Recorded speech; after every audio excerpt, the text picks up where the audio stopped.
Salam saudara dan saudari. Sebelum kita mendengar kebenaran firman Tuhan, mari kita datang kepada Tuhan di dalam doa. Haleluya.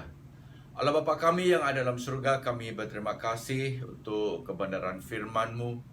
Firman-Mu adalah kebenaran dan firman-Mu adalah roh. Dan apabila kami mendengar firman-Mu Tuhan, kami akan disegarkan, kami akan dikuatkan, kami akan dipulihkan. Berbicaralah kepada kami pada pagi hari ini melalui kebenaran firman-Mu. Dan saya berdoa Tuhan, Engkau ampuni saya untuk segala dosa dan segala pelanggaran saya Tuhan. Sucikan dan kuduskan hati saya Tuhan.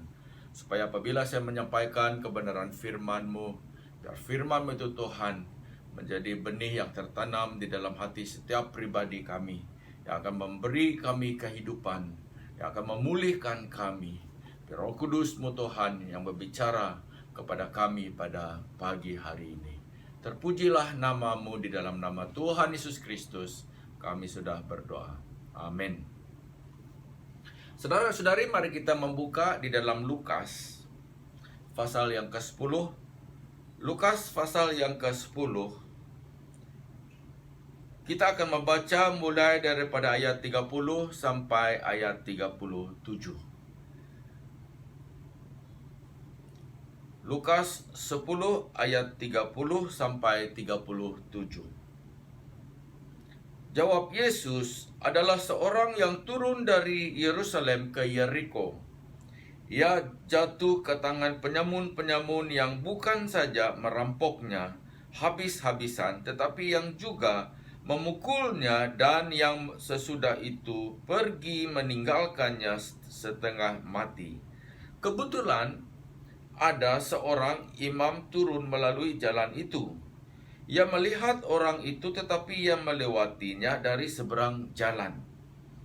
Demikian juga seorang Lewi datang ke tempat itu. Ketika ia melihat orang itu, ia melewatinya dari seberang jalan.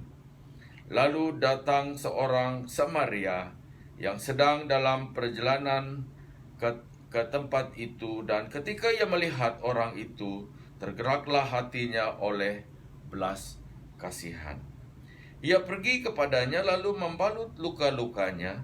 Sesudah ia menyiraminya dengan minyak dan anggur, kemudian ia menaikkan orang itu ke atas keledai tunggangannya sendiri, lalu membawanya ke tempat penginapan dan merawatnya.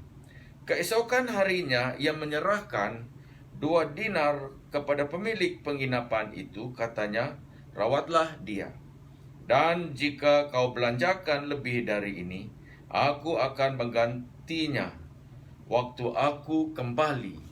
Siapakah di antara ketiga orang ini, menurut pendapatmu, adalah sesama manusia dari orang yang jatuh ke tangan penyamun itu?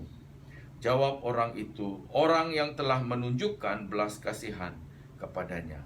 Kata Yesus kepadanya, pergilah dan perbuatlah demikian. Di dalam cerita yang kita baca ini, kita melihat bagaimana Tuhan Yesus ketika dia memberi perumpamaan ini, dia meletakkan seorang asing di tengah-tengah orang Yahudi. Orang asing ini adalah seorang Samaria, orang yang dibenci oleh orang-orang Yahudi. Dan di dalam cerita ini dikatakan bahwa ada seorang yang turun daripada Yerusalem dan dia menuju ke Yeriko. Dan di tengah-tengah jalan, orang ini dirampok, dia dipukul, sehingga dia setengah mati dan ditinggalkan di tepi jalan itu. Dan ada seorang imam yang melewati tempat itu, tapi orang imam ini, orang Yahudi ini, tidak melakukan apa-apa. Dia tidak membantu orang senegaranya, orang sebangsanya. Dan selain daripada daripada orang daripada imam ini, ada seorang lain lagi yang melalui tempat itu. Dialah seorang Lewi. Dia melihat keadaan orang yang terdampar, orang yang terbaring di jalan itu, tetapi dia tidak melakukan apa-apa. Dia melewati saja. Kemudian ada seorang yang melewati tempat itu. Dia adalah seorang Samaria. Orang-orang yang keturunan orang-orang Yahudi yang berkawin dengan orang-orang yang bukan Yahudi. Lalu keturunan mereka itu adalah orang-orang Samaria ini. Jadi orang Yahudi melihat kepada orang-orang Samaria ini bukan orang Yahudi yang tulen. Lalu mereka dihindari, mereka dicemooh, mereka dipandang rendah. Dan orang Yahudi tidak akan bergaul dengan orang-orang Samaria. Tetapi dalam cerita ini, saudara dan saudari, kita melihat bahwa Tuhan Yesus mengangkat martabat orang Samaria ini, bahwa orang Samaria ini yang menjadi wira di dalam ceritanya. Sehingga di akhir cerita itu dia bertanya kepada orang ini, ahli Taurat ini. Dia bertanya, siapakah di antara ketiga orang ini menurut pendapatmu adalah sesama manusia dari orang yang jatuh ke tangan penyamun itu? Apa yang dijawab oleh ahli Taurat ini? Dia tidak mengatakan orang Samaria itulah yang menjadi wiranya. Dialah orang yang sesama manusia. Tetapi apa yang dia katakan? Dia berkata, orang yang telah menunjukkan belas kasihan, itulah sesama manusia. Bahkan dia tidak berani berkata, menyebut bahwa orang Samaria itulah adalah orang yang baik, orang yang memberi pertolongan. Jadi saudara-saudari, kalau kita gambarkan situasi kita di Malaysia, kita boleh bayangkan bahwa ada seorang orang Malaysia yang dirampok. Ya, orang sebangsa kita yang dirampok dan terbaring di tepi jalan. Dan orang Malaysia, orang yang kaya melalui tempat itu. Orang ini menaiki kereta mewah, berpakaian indah. Dia melewati tempat itu, tapi dia tidak menolong orang sebangsanya, orang senegaranya. Dan ada beberapa orang yang melewati tempat itu, tetapi dia tidak membantu orang yang terbaring itu. Mungkin dia pikir bahwa dia sudah mati, saya tidak boleh membuat apa-apa. Tetapi kemudian ada orang asing yang melalui tempat itu. Orang asing, orang yang daripada luar negara yang datang ke negara kita, yang bekerja di negara kita, yang kita anggap mungkin di tempat mereka di dalam kekurangan. Lalu sebab itu mereka datang ke negara kita, bekerja di sini. Lalu apa yang kita lakukan, saudari? Kita memandang rendah. Ya, kita anggap mereka itu adalah orang yang pendatang, tidak sama taraf dengan kita. Tetapi daripada pagi hari ini kita tahu bahwa kita harus bertindak dengan saksama di dalam kehidupan kita. Ada beberapa hal yang kita dapat belajar daripada perumpamaan ini. Apa yang kita dapat lihat dari bahwa kita seharusnya tidak memandang rendah kepada orang lain.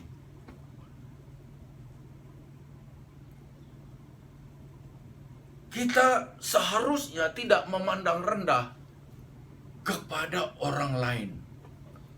Kadang-kadang apabila kita melihat orang lain bahwa mereka adalah tidak seperti kita, kadang-kadang kita mempunyai pikiran yang, oh mereka ini adalah seperti ini, ya. Dia tidak berkeupayaan seperti saya ataupun seperti bangsa saya ataupun orang yang sama negara dengan saya. Lalu kita menganggap mereka itu adalah tidak penting bagi kita.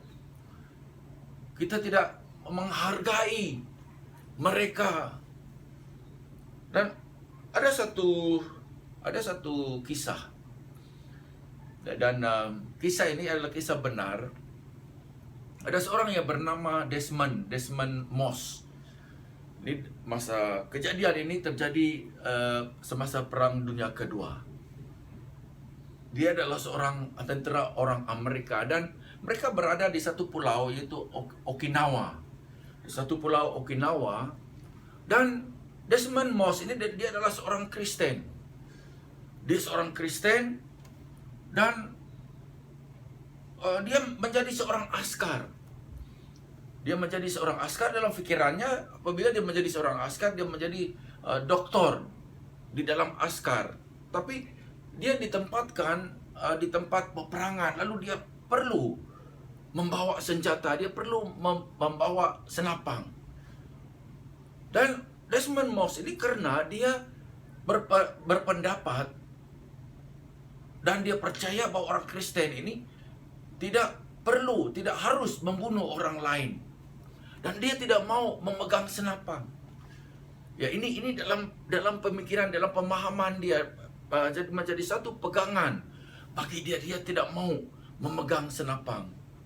Lalu dia dipaksa pun dia tidak mau. Dia tidak mau pergi bertempur membawa senapang. Lalu ketika dia di dalam tentara itu, banyak cara dilakukan oleh orang-orang atasannya, coba memberhentikan dia, membuangkan dia daripada pasukan tentara itu.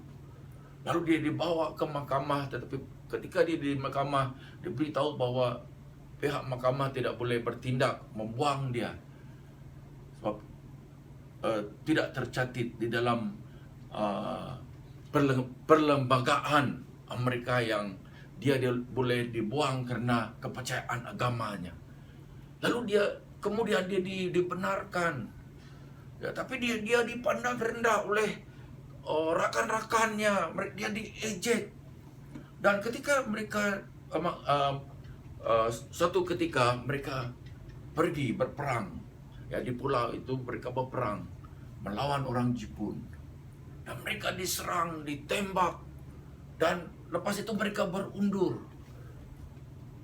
Tentara Amerika ini berundur. Mereka meninggalkan tempat itu, dan beberapa orang daripada mereka sudah terbaring, ada yang mati. Lalu mereka berundur. Lalu mereka meninggalkan tempat itu dan pergi, ya, meninggalkan tempat itu, pergi ke tempat yang selamat.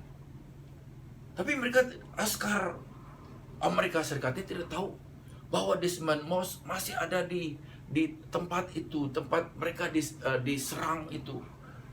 Dan pada waktu malam itu, dia pergi melihat orang-orang yang terbaring itu. Dia melihat ada di antara mereka yang hidup.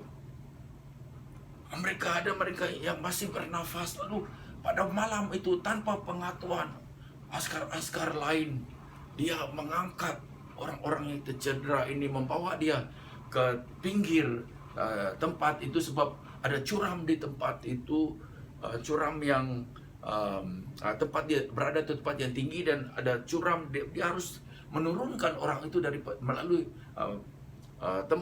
daripada tempat itu ke bawah. Lalu satu persatu dia bawa orang ini, dan dia menyelamatkan. Dikatakan di dalam catatan dia menyelamatkan 75 orang. Jadi saudari, walaupun dia dipandang rendah, walaupun dia dianggap lain daripada askar-askar yang lain, tetapi karena imannya kepada Tuhan, kemudian dia diberi penghormatan. Dialah orang yang pertama di dalam ketenteraan Amerika Serikat diberi penghormatan. Orang yang pertama yang tidak memegang senjata, yang tidak pernah membunuh orang, yang diberi penghormatan. Jadi saudara dan saudari, bahwa Tuhan mau kita menghargai orang lain. Jangan kita memandang rendah kepada mereka seperti orang Yahudi yang memandang rendah kepada orang Samaria ini. Ya, tapi apa? Orang Samaria ini melakukan sesuatu yang baik. Dan oleh itu Tuhan Yesus meletakkan dia, menceritakan bahwa dia adalah orang yang melakukan perkara yang baik. Tuhan Yesus tidak menyentuh tentang kepercayaan orang Samaria ini, tetapi dia menyentuh tentang kebaikan yang dia lakukan. Jadi saudara dan saudari, apabila kita bergaul dengan orang lain, biar kita menghargai mereka, mengetahui bahwa Tuhan juga mengasihi mereka, bahwa Tuhan juga hampir peduli tentang keadaan mereka. Dan seterusnya apa yang dapat kita lihat di dalam perumpamaan ini, saudara-saudari, yaitu mari kita lakukan kepada orang lain apa yang kita harapkan orang lain lakukan kepada kita.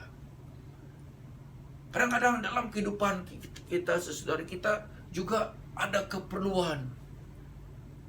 Ada ketikanya kita di dalam kesusahan dan kita perlu pertolongan daripada orang lain. Nah, apabila orang lain menolong kita, itu adalah sesuatu yang dapat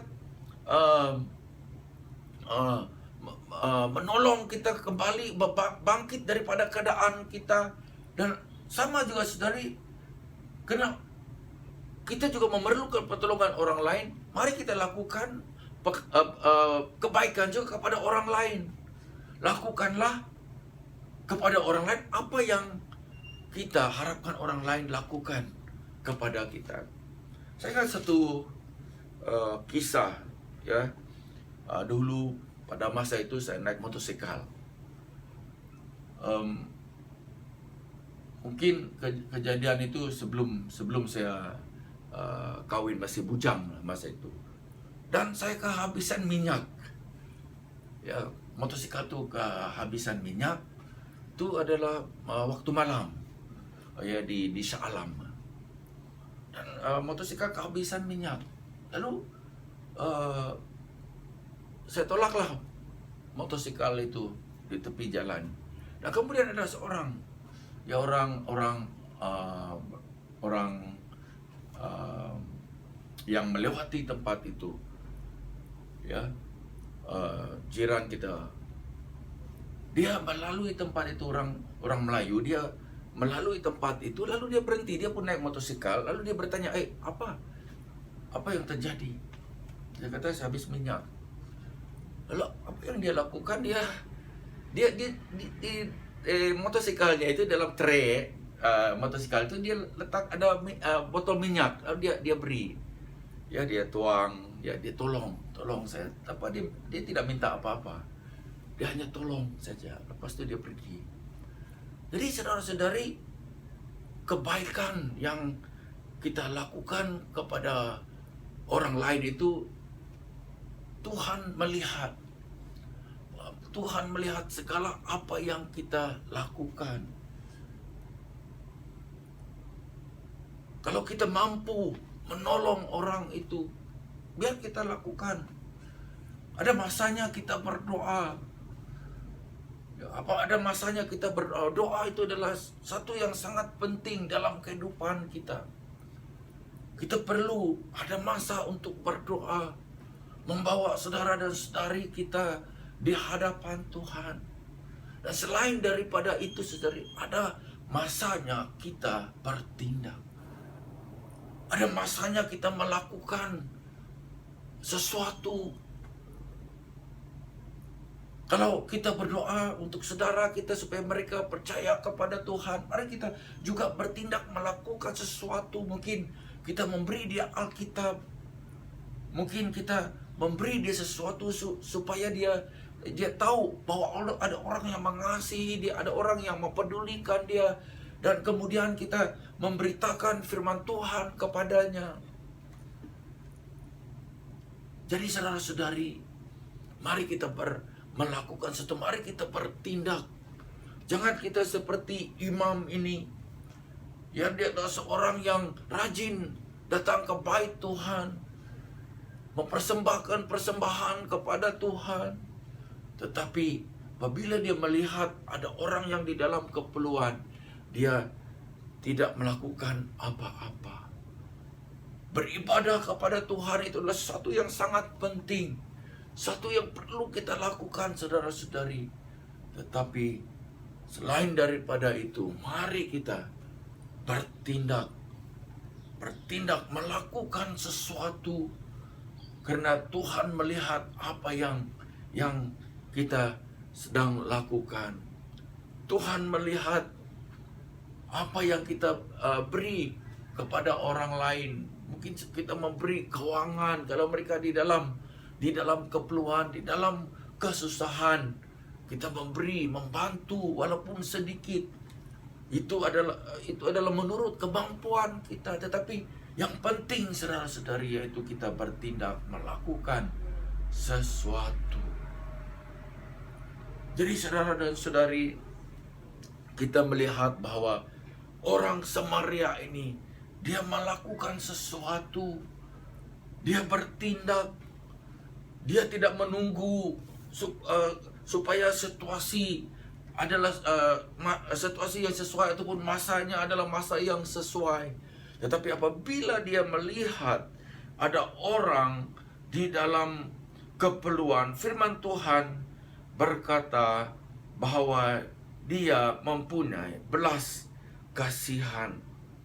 Tergeraklah hatinya oleh belas kasihan. Ayat 33, bahwa orang Samaria ini, hatinya tergerak untuk melakukan sesuatu, menolong orang yang di dalam keperluan, tersebut. Walaupun orang itu bukan sebangsa dengan dia, walaupun orang itu berlainan warna kulit daripada dia, tetapi dia mempunyai belas kasihan. Jadi Tuhan telah meletakkan di dalam setiap pribadi kita, saudara-saudari, ada kasih yang mengalir dalam kehidupan kita karena kita mengenal Tuhan, karena kita percaya kepada Tuhan. Kita sudah merasakan kasih Tuhan. Oleh karena kita sudah merasakan kasih Tuhan, kita sudah mengenal Tuhan, mari kita juga mengasihi orang lain. Ada belas kasihan terhadap orang lain yang di dalam keperluan. Jadi saudara dan saudari, biar di dalam kehidupan kita menghargai orang lain. Dan selain daripada itu, yaitu kita lakukan kepada orang lain apa yang kita harapkan orang lain lakukan kepada kita. Dan seterusnya, saudara-saudari, di dalam firman Tuhan ini, bahwa kita melihat bahwa orang Samaria ini melakukan apa yang diperintahkan oleh Tuhan Yesus kepada murid-muridnya, yaitu mengasihi. Ciri-ciri orang-orang yang percaya kepada Tuhan yaitu mengasihi sesamamu, mengasihi sesama kita, bahwa kita adalah orang-orang yang seiman, orang-orang yang bersaudara di dalam Yesus Kristus. Bahwa ciri-ciri kita sebagai orang-orang yang percaya kepada Tuhan yaitu ada kasih di dalam kehidupan kita. Bahwa itulah apa yang orang lihat tentang kehidupan kita. Itulah apa yang orang lihat, orang-orang yang belum mengenal Tuhan, orang-orang yang belum merasakan kebaikan Tuhan di dalam kehidupan mereka. Tetapi apabila mereka melihat bahwa orang-orang Kristen, orang-orang yang percaya kepada Tuhan Yesus adalah orang-orang yang penuh dengan kasih. Di dalam tindakan mereka, di dalam percakapan mereka, mereka bertindak dengan kasih. Mereka akan heran, mereka akan bertanya, apakah yang terjadi di dalam kehidupan orang ini. Dan mereka mempunyai minat untuk mencari sebabnya kita bertindak sedemikian. Dan kita boleh memberitahu bahwa Tuhan Yesuslah yang telah mengubah kita. Tuhan Yesuslah yang telah membentuk kita. Oleh sebab itu kita ada kasih di dalam hati kita. Ada kasih di dalam kehidupan kita. Dan selain daripada itu, saudara, apa yang dapat kita lihat melalui perumpamaan ini, yaitu ada masa untuk segala-galanya. Ada masa untuk segala-galanya. Ada masa untuk kita berdoa kepada Tuhan. Ada masa kita bertindak. Ada masanya kita melakukan sesuatu. Kalau kita baca di dalam pengkhotbah, ya di sana dia memberitahu bahwa ada masa untuk segala sesuatu di bawah kolong langit. Ada masanya kita menabur, ada masanya kita menuai, ada masanya untuk orang ketawa, ada masanya untuk orang menangis. Ada masanya kita berjumpa, ada masanya kita berpisah. Jadi ada masa untuk segala sesuatu. Dan di dalam kehidupan kita juga sama, saudari, bahwa ada masanya kita bertindak. Ada masanya kita datang masuk dalam hadirat Tuhan dan berdoa. Meminta hikmat, meminta pertolongan daripada Tuhan. Dan ada masanya kita menginjili, menyampaikan kebenaran firman Tuhan. Ada masa untuk setiap apa yang perlu kita lakukan. Dan inilah yang dapat kita lihat melalui perumpamaan itu, yaitu imam ini ataupun orang Lewi ini harus tahu bahwa ada masanya mereka berada di dalam bait Tuhan. Tapi inilah masanya untuk mereka menolong orang yang terbaring di tepi jalan itu. Inilah masanya untuk mereka bertindak, keluar daripada zon kenyamanan mereka, zon keselesaan mereka. Kadang-kadang sebenarnya kita lebih selesa berada di gereja daripada bergaul dengan orang-orang di luar sana. Kita lebih selesa bersama-sama antara kita, tapi apabila kita berada di tempat yang lain, berada di tempat orang-orang yang tidak kita kenali, lalu kita tidak rasa selesa, ya. Tapi sebagai orang-orang yang percaya kepada Tuhan, dimanapun kita berada, kita boleh bergaul dengan orang, kita boleh membawa diri kita, tapi kita tetap setia kepada Tuhan, tetap kuat di dalam iman kita. Walaupun kita dikelilingi oleh orang-orang yang tidak seiman, tidak seiman dengan kita.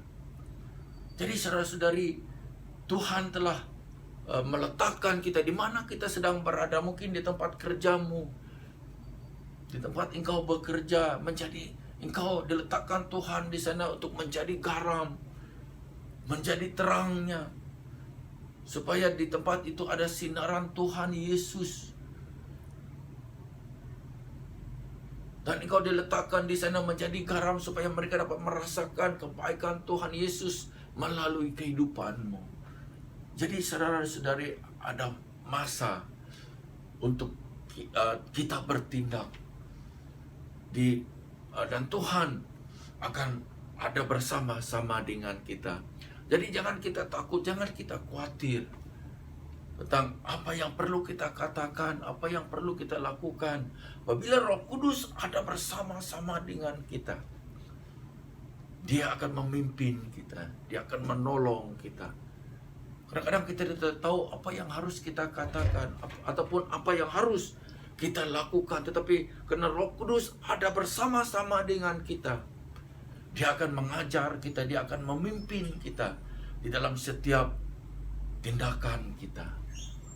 Jadi kita tidak bersendirian, kita tidak melakukannya dengan kekuatan kita, tapi apabila kita berharap kepada Tuhan, Tuhan akan bertindak bagi pihak kita. Jadi saudara-saudari, mari kita datang kepada Tuhan dan menyerahkan situasi yang kita hadapi itu, situasi yang kita lalui itu kepada Tuhan, supaya Dia beri hikmat kepada kita apa yang perlu kita lakukan. Apakah tindakan yang harus kita lakukan. Jadi pada hari ini saudari, Tuhan Yesus, kita belajar daripada perumpamaan ini yang diberi oleh Tuhan Yesus kepada ahli Taurat ini. Setelah ahli Taurat ini bertanya kepada Tuhan, di dalam ayat 25, pada suatu kali berdirilah seorang ahli Taurat untuk mencobai Yesus. Katanya, "Guru, apa yang harus kuperbuat untuk memperoleh hidup yang kekal?" Jawab Yesus kepadanya, "Apa yang tertulis dalam hukum Taurat? Apa yang kau baca di sana?" Jawab orang itu, "Kasihilah Tuhan Allahmu dengan segenap hatimu, dan dengan segenap jiwamu, dan dengan segenap kekuatanmu, dan dengan segenap akal budimu, dan kasihilah sesamamu manusia seperti dirimu sendiri." Kata Yesus kepadanya, "Jawabmu itu benar. Perbuatlah demikian, maka engkau akan hidup."